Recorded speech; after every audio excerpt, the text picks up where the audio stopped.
Morning, cyber friend, Mitty Man, coming back at you again from Walker's Music. Yet another word for the day. Tuesday morning edition. Thank God for life, health, and strength for as well as it is, and we give Him all the praise and the glory. We also want to give a shout out to the YouTube family from Baby Justice all the way up to Big Papa JT as well as Mama JT. We love y'all, and ain't nothing you can do about it. We also want to give a shout out to the End Time Harvest Gang, Brother L.A. Kingdom Knowledge, Elder Michael McCray, Lady D, Brother P.P. Drawing, Brother Hard Cliff. Also to our little brother Orange Flavor, Sister Ira, Lady D, and Linda Leonard. Everyone that makes up the whole entire circle, those that are into the end time harvest, to all our sisters of Christ is the victory, Grace Truth Teacher, all of us that are on the gridiron for our Lord. We give y'all your honor this morning, and we're saying that we hope that life finds you in good health and strength, and walking in the grace of God. I wanted to say, as the title this morning says, that we want to know how to please God. And there are many running to and fro, and you got a lot of difference of opinions about what you need to do this, you need to do that, you need to do this. No. We need to rest in the Lord. And but it tells us plainly in the book of Micah, 6th chapter, around the 8th verse, I think, it says that what the Lord requires of us is to do justly and to love mercy and to walk humbly with our God. That's what the Lord requires. He not sacrifice. You can give 1,000 sacrifices, 10,000 rivers of oil. None of that pleases God. But those three things: to do justly, to love mercy, and to walk humbly for our God. So what are those things? What are those three things? Let's take a look at all three of them. First of all, justly. That just means this: to do what is right, people. Do what is right. That's what the Lord. In other words, we need to always try to do what's right. Do the right thing. That's that browser of mine. There's some things I got running in the browser. Don't worry about that. We need to do what's right. That's the number one.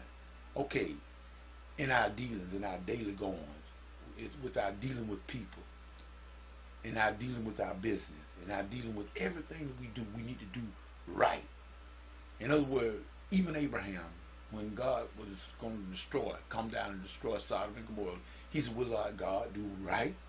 Even Abraham asked God this, when you would destroy the just with the righteous, or the just with the wicked, or those that do right with the one that do wrong, God forbid. And that's when he told him no. God said, I do right. In other words, he said, if I find 50, 40, 30, 20, 10, you know what it said. And God did destroy the city because what? Not because of homosexuality. Everybody said God destroyed Sodom because of homosexuality, but no. He destroyed the city because he couldn't find 10. He couldn't find 10 righteous people. That's why he ultimately destroyed the city.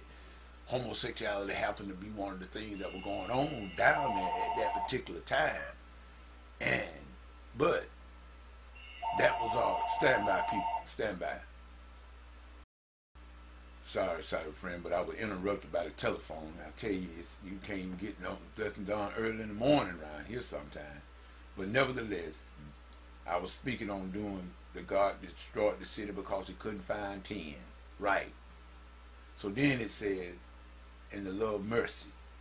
We should love mercy. We should be merciful, showing compassion to people, especially those that are above our own power to do so. In other words, we should be very, very passionate with people. Why? Because God is passionate with us.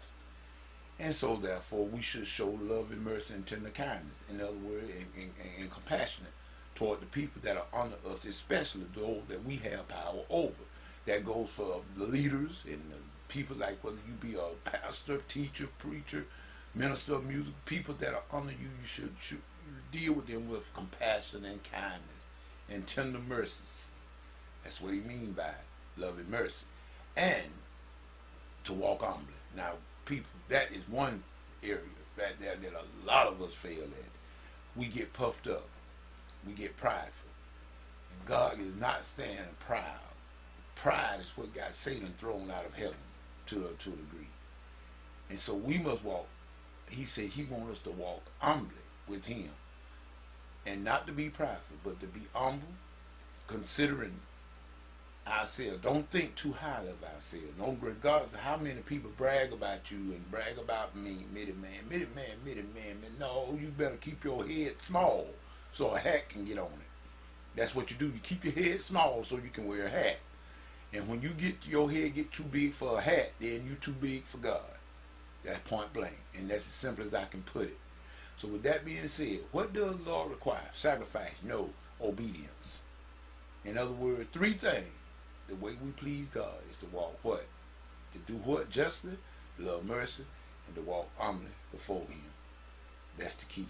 That's the ticket. With that being said, this is Minute Man saying whatever you get into it, God is not in it. It's best that you come on out of it. This is Minute Man saying peace and goodbye.